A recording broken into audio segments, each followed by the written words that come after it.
우리 방금 부른 찬양을 좀 생각해 보기를 원합니다. 여러분, 성령께서 내 안에 임하신다 라는 사실을 가장 정확하게 증거하는 경험이 여러분 뭘까요? 행전 19장처럼 여러분 침례를 받을 때 성령을 받았습니까? 가려 뽑은 교회로 말씀하시기를 하늘 성전 입구에 선 사람들이 하늘에 가려 할 때 질문이 그것입니다. 그대가 성령을 받았습니까?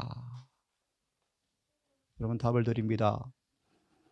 성령을 받은 뚜렷한 증거를 너희는 마음에 근심하지 말라 소망을 보시면 그렇게 되어 있습니다.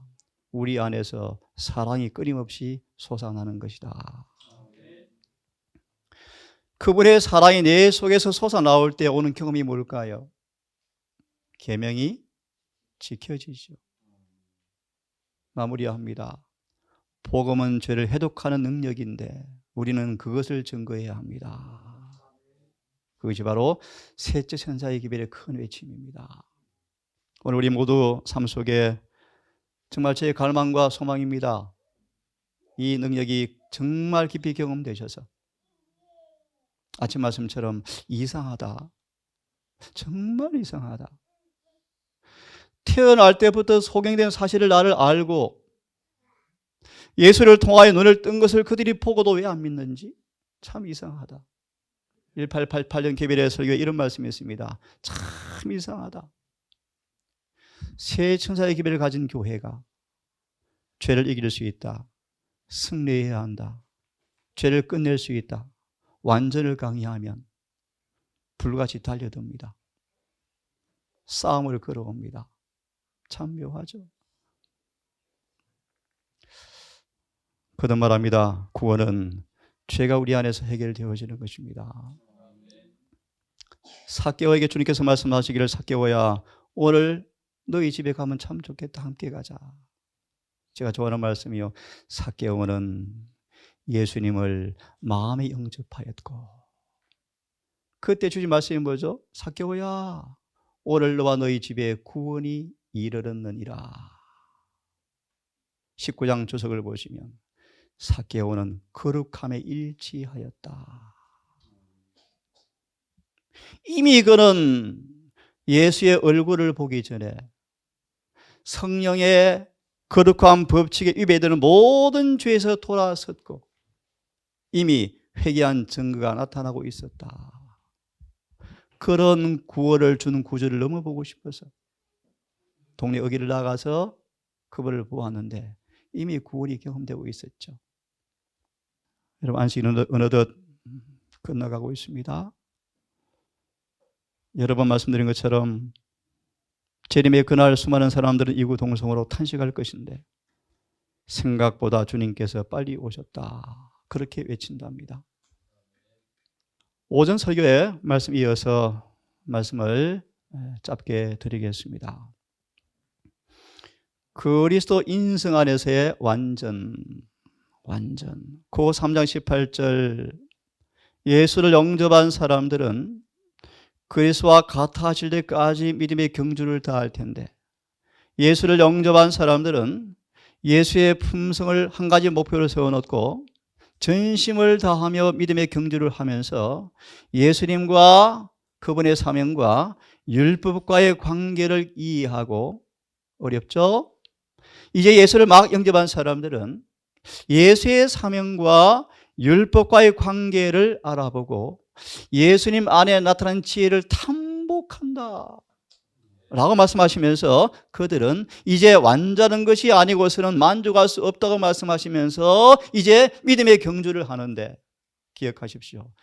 사단은 예수께서 제시하신 완전에 달한다는 것과 반대되는 이상한 세력으로 싸움을 걸어온다.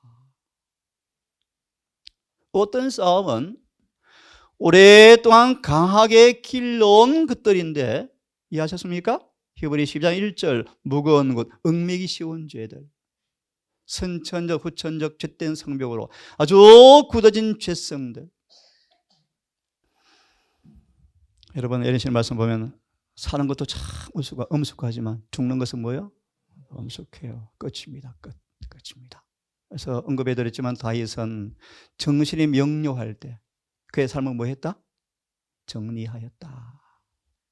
아들 솔로몬에게 미리 다 하고, 그는 명료한 지성을 가진 상황에서 죽음을 준비하기 위해서 인생을 뭐 했답니까? 정리하고 살았다. 자, 돌아옵니다. 완전. 너무너무 놀라운 진리입니다. 예, 다 또다시 복습을 할 수가 없네요. 완전에 걸려 넘어진 부자 북한 이야기. 눈으로 확인하시 복습할 시간이 없습니다. 죄에 대하여 죽고 의에 대해 살았다. 그 5장 21절, 베드로전서 2장 23절 4절의 말씀. 예수께서는 마치 귀가 먹은 사람처럼 마치 듣지 않는 것처럼 초월을 하셨다. 온갖 악담과 저주와 능욕이 인간의 힘으로 견딜 수 없는 능력이 퍼부어지는데 예수께서는 마치 귀머거리처럼 가만히 앉아 계시자 사단의 화가 잔뜩 나서 온갖 방법으로도 한 번도 범죄케 할 수 없다는 사실에 짜증이 나고 화가 나가지고요. 미쳐 날뛰었다라고 말씀하십니다. 예, 완전이란 무엇인가? 죄에 대하여 죽고 의에 대해서 사는 것입니다. 오전에 그런 예정을 좀 드렸습니다. 아버지처럼 온전하고 자비하고 사랑하고 거룩하고 용서하라. 아버지께서 완전한 것처럼 너희도 완전하라. 다시 말합니다. 주님께서 명령하셨습니다. 다시 복습합니다. 우리 주님은 우리의 형제인지라. 이 말의 의미를 좀 더 하나 의미 있게 말씀드리면 우리 처지 형편을 잘 아시죠? 몸소 경험하셔서 우리에게 명령하시는 이면에는 뭐하다? 나는 신실하다. 내가 다 그렇게 만들어줄게. 여러분 이 모든 말씀을 믿음으로 받기를 바랍니다. 그래서 말씀드리기를 하나님의 품성을 꼭 닮은 사람 외에는 하늘에 한 사람도 갈 수가 있다 없다? 없다. 제가 34년째 재림신앙의 행복을 누리고 사는데요. 오늘 방문하신 분을 위해서 말씀을 드립니다. 근데 감사한 것은요. 이 남은 교회 예언의 선물을 통하여 성경을 더 온전하게 이해할 수 있도록 안약을 주신 것을 너무너무 감사합니다. 이 안약을 여러분 믿음으로 받으셔서 성경을 더 잘 깨닫고 이해하고 경험하여 마귀의 모든 기만과 술책에서 온전히 벗어나시는 모두가 되기를 간절히 바랍니다. 이런 말씀을 드렸습니다. 성령의 거룩한 계시의 도움 없이 성령께서 실제 내 속에 임재하는 경험을 하지 않고서 실제로 거듭나는 것이 무엇인가 실제로 경험하지 못하면서 사람이 죄를 짓지 않고 산다는 것은 불가능하다. 그 당연하다. 이해를 절대로 못한다. 어제 우리 형제가 설교한 것처럼 요한일서 3장 19절과 5장 8절이죠. 보시면 성경은 말합니다. 하나님께로 난 사람마다 거듭난다라는 뜻이죠. 하나님께로 난 사람마다 죄를 짓지 아니하는 줄을 아노니 누가 알았습니까? 요한은 알았습니다. 예수님 펴보세요. 요한은 신의 성품에 참여한 자가 되었다. 그 우리의 아들 성질이 불같은 그 요한이 수술로 배를 찢어보면 죄밖에 없는 그 요한이 예수님처럼 되었다. 네? 요한은 말하기를 하나님께로 난 사람들은 죄를 짓지 아니하는 줄을 우리가 안다. 이 구절을 이분은 그렇게 해석합니다. 그것은 죄를 짓지 않는다는 말이 아니고 기가 막힌 얘기. 고의적으로 습관적으로 반복해서 짓지 않는다는 것을 가리키지 실제로 죄를 안 짓고 산다는 것은 완전주의다 라는 식으로 내몰고 있죠. 예수를 보세요. 거룩한 계시의 도움을 받지 아니하면 죄 짓지 않고 사는 것을 당연하다. 누가 벗어날 수 있겠는가? 가롯 유다. 이해하게 도와드립니다. 목사를 봐도, 설교하는 나를 봐도, 자기를 봐도, 교인들을 봐도 그렇게 아무도 안 사는데 유다가 인간은 그렇게 사는 것이 필연이구나. 필연. 귀담아 들으십시오. 생각하고 자아를 완전히 바치는 데 실패했다. 그래서 마귀가 심각한 말씀 드립니다. 굴복하지 않는 한 지점마다 사단은 그를 들어와서 그의 전 존재를 점령해 버렸다. 돈을 사랑하는 탐심의 죄가 재물을 맡은, 회개를 맡은 3년 반의 유다의 직장생활 속에서 끊임없이 죄 없는 무아의 사랑을 주님을 바라보면서 책망과 책망을 끊임없이 받고 예수를 닮고 싶은 마음이 간절히 일어났지만 주위를 둘러보니까 그렇게 사는 사람 아무도 없는데, 발버둥치도 안 되는데 라고 생각하고 이거는 뭐 당연한 모습이래 라고 생각하고 주님이 임명받은 자의 특권을 이행하지 못했고, 사단은 그 한 가지 결함을 타고 들어와서 전 존재를 뭐 해버렸다? 점령해 버려서. 보세요. 예수가 하나님의 아들이라는 사실을 100% 믿었지만 그 믿음은 가짜였나요? 가짜 믿음이었죠. 그 예수를 궁지에 몰아넣으면 그가 신성을 사용해서 십자가 위에서 내려올 거로 믿었나요? 믿었잖아요. 그 예수를 궁지에 몰아넣는데 불구하고 예수님께서 이사야 53장처럼 사지로 끌려가는 양처럼 아무 반응을 하지 않고 끌려가자 당혹스러워했다. 누가요? 유다가 당황했다. 아니 첫째는 나올 것 같은데? 유다는 예수님이 하나님의 아들임을 그는 알았습니다. 그런데 뭘 몰랐어요? 죄로부터 구원하시는 분을 믿지를 않았어요. 왜요? 죄를 버리기 싫었으니까요. 이겨본 경험이 없으니까요. 저는 완전을 지금 강의하고 있습니다. 아버지 다 이루었습니다. 시간이 없습니다. 다 이루었습니다. 성경은 제가 생각합니다. 오전에 이미 공부를 했습니다. 예수의 모든 생애를 사단이 끊임없이 괴롭혔지만 예내시는 말씀처럼 성령을 받는 사람들은 반드시 각오해야 한답니다. 각오. 하나 퀴즈를 드리면 예내시네. 여러분 신앙을 부응해 보십시오. 반드시 오는 것이 있습니다. 뭡니까? 사단이 전쟁을 걸어온다는 것입니다. 100%. 그래서 예내시는 말하기를 성령을 받은 사람들은 핍박이 기다리고 있다. 이게 요한계시록 12장 17절이다. 왜요? 사단은 성령을 받은 사람에게서 뭐합니까? 정복 당하죠. 그래서 교회가 준비되어서 성령을 받는 것만큼 마귀는 뭐 하는 것이 없다? 두려워하는 것이 없다. 사단은 예수의 매 생일을 괴롭혔다 이런 뜻입니다. 여러분 발 조금만 상하도 걷기 힘들지 않습니까? 그죠? 가정 안팎에서 바울처럼 동족, 친족, 제자, 교회, 예루살렘 온 사람이 바울을 핍박하는데 몽둥이로 물씬 추업해서 죽었다 싶어서 던졌는데 또 살리죠 하나님께서. 그러는 바울이 고백합니다. 끊임없는 핍박과 가난의 연속이었다. 그 경험을 통하여 그는 장성한 분량에 도달하였다. 그러므로 바울은 고백하기를 나는 주님의 고난에 동참하는 것을 기뻐합니다. 돌아와서 발꿈치를 상하게 했지만 그의 머리는 손도 대지 못했다. 오히려 자신의 머리가 깨졌다. 기억하시죠 여러분.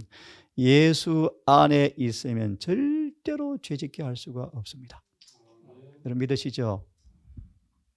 내 안에 거하라. 그리하면 나도 너희 안에 거하리라. 여러분 잘 들으세요. 내가 너희 안에 먼저 거하여 줄게. 그러면 거해. 성경은 그렇게 말하지 않아요.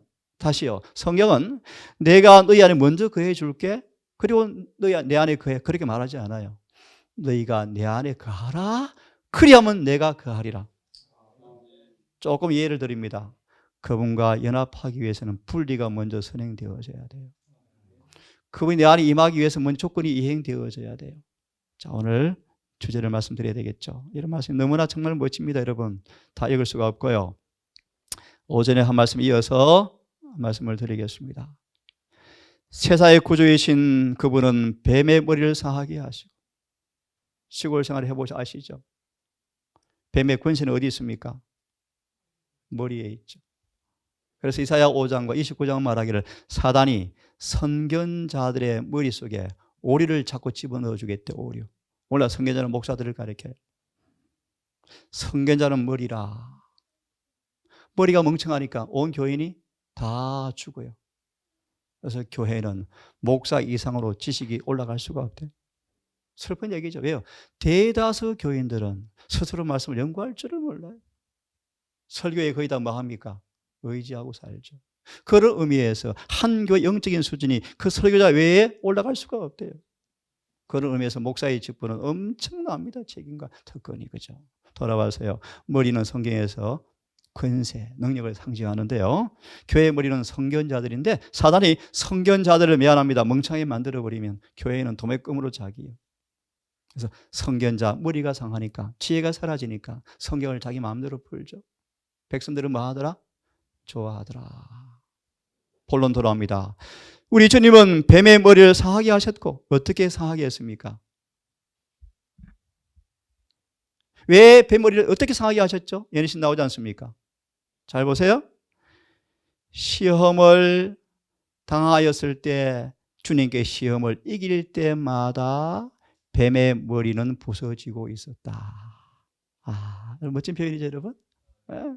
사단이 31년 반을 예수님을 추적했어요. 끊임없이 추적해. 태어나자마자 십자가까지 계속 이 모양 저 모양으로 수많은 갖가지의 방법으로 한 번이라도 성질을 나게 하고 한 번이라도 죄를 짓게 하면 승리인데, 예수께서 마귀가 시험을 걸어올 때마다 역전승하셔서 마귀의 머리는 부서지고 있었고 십자가 위에서 완전히 부서져 버렸고, 그때 대쟁투는 결판이 나버렸다. 사단과 예수와의 전쟁은 끝났는데, 질문요, 왜 지금도 전쟁은 계속되고 있습니까? 소망 읽으신 분 아시죠? 짧게 말합니다. 그러면 너는 그렇다 치고 너 믿는 사람도 그렇게 되는 것이 가능하니? 이 싸움이요. 이해되셨습니까, 여러분? 이게 대쟁투요. 그래서 예수님께서 가능한 사실을 증거하고 입증하고 그렇게 해주려고 그런 인간으로 오셔서 완전히 사신 것입니다.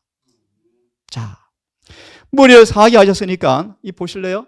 무슨 뜻인지? 사람들에게 그 독사의 독력, 느끼게 하던 모든 권세를 마귀에게서 박탈해버렸다. 예를 듭니다.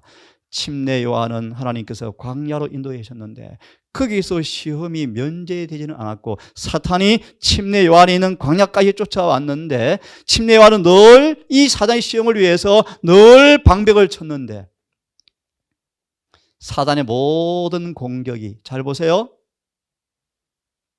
무의로 돌아갔다. 누가요? 침례 요한요. 정말 멋지죠, 여러분? 침례 요한은 재림 교인들을 표상합니까? 맞아요. 초림의 교회 예배했던 요한처럼 마지막 남은 교회 이 세천자의 기별자들이 침례 요한으로 묘사되었습니까?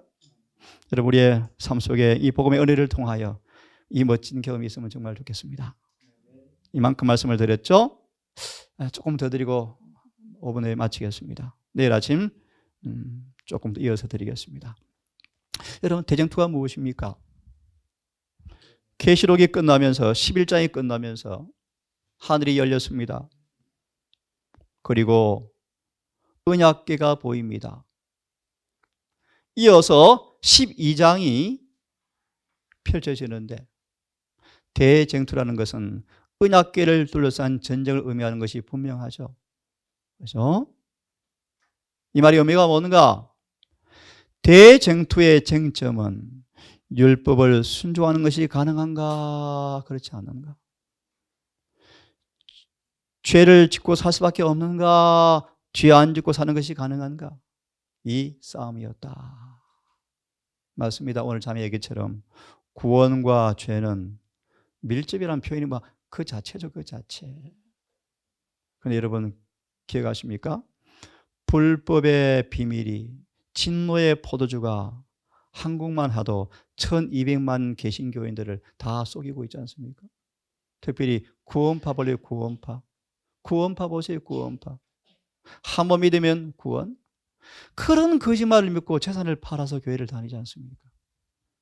예, 구원은 죄로부터 구원받는 것이 구원입니다. 그 말의 의미는 율법을 뭐 한다는 것입니까? 순종한다는 것이죠. 자, 함께 읽습니다. 시작. 사단은 그가 하늘에서 관여하였을 때 주장 곧 하나님의 요구사항 그는 부당하며 지킬 수 없다는 주장을 인정하기를 원했다. 그는 이스라엘까지도 율법을 지키지 않았다고 선언했다. 여러분, 누구까지라도고요? 그래서 예수님 당신 계획 의미 없죠?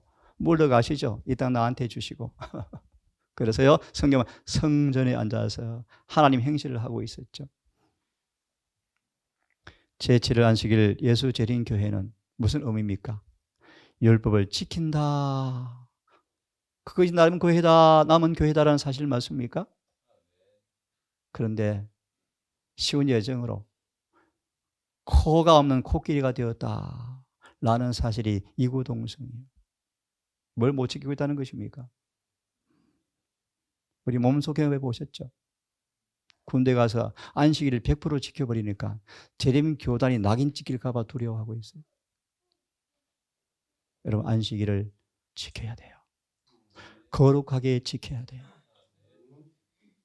이스라엘까지라도 오늘 말씀까지만 하고 마치고요. 내일 하겠습니다. 사단은 사람들이 율법을 지키는 것이 불가능하다라는 사실을 주장하고 그 결과로 아담과 하와 타락을 손에 쥐고 이 땅의 모든 사람을 죄짓게 한 다음에 그는 합법적인 인간의 통치자로 나섰는데 주님은 이 마귀 주장은 잘못되었어 라는 사실을 입증하기 위해서 그가 인성을 취하시고 이 인성이 사단의 시험을 견딜 수 있다는 것을 보여주시기 위해서 타락한 인류의 머리에 서시고자, 머리라라는 말의 의미는 우리의 모본이다, 이 땅에 오셨다. 그분은 타락한 인간의 본성이 시험 당하는 모든 면에서 시험으로 공격을 당하시기 위해서, 그리고 시험 당하는 모든 자들의 구원자가 되는 법을 알기 위해서 인생의 머리가 되셨다. 좀 더 쉽게 인간의 혈과 육을 철저하게 참여해 하셨다, 그런 말이에요.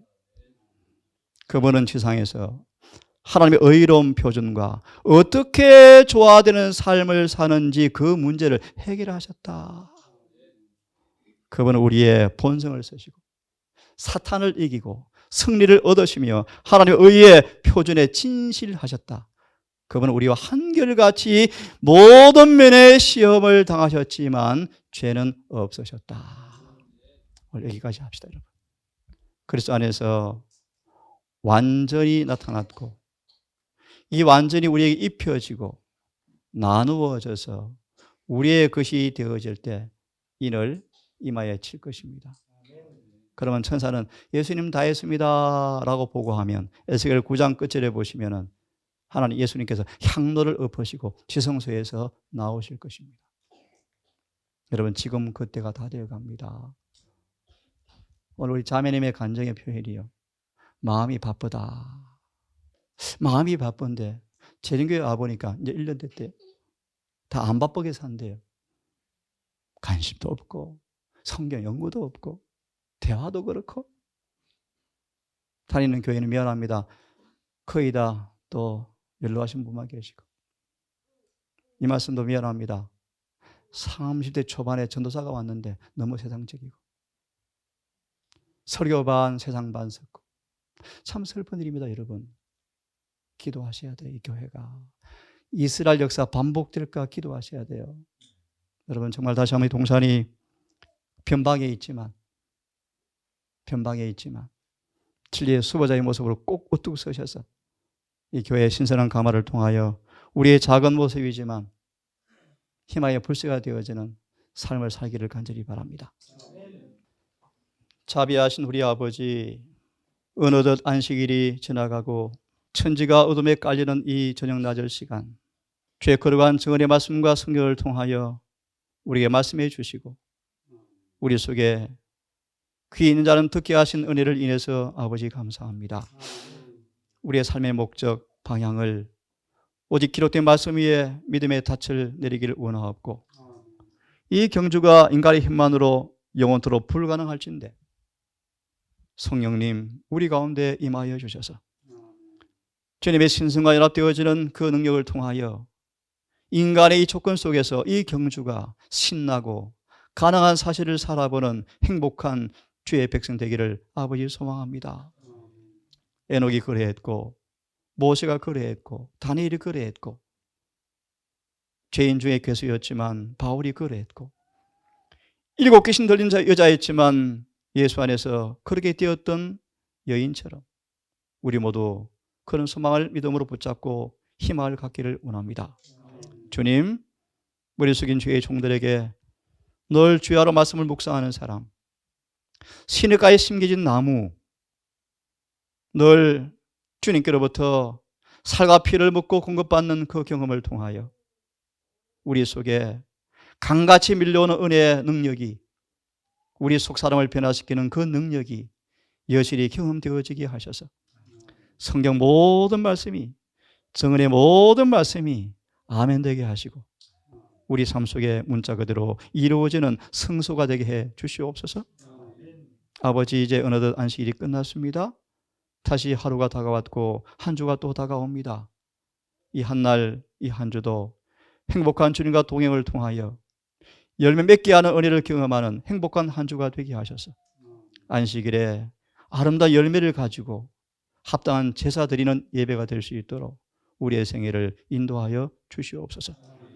특별히 안식일을 당하여 환송을 당하여 오신 귀한 아버지 남녀 종을 기억하셔서 이들의 헌신과 이들의 믿음의 아버지 방향을 주님께서 간합하셔서 남은 생에 가장 윤택하게 하시고 복음의 정점을 경험하게 하시며 은혜의 충만한 경험을 통하여 구원의 강수를 늘 공급받게 하셔서 구원 얻은 자의 모습으로 하늘을 준비하고 재림을 준비하는 거룩한 성도 되게 하옵시고 그들의 몸과 영과 혼이 잘 보존되어서 주님을 온전히 예배드리는 경배하는 종들 되게 주시옵소서.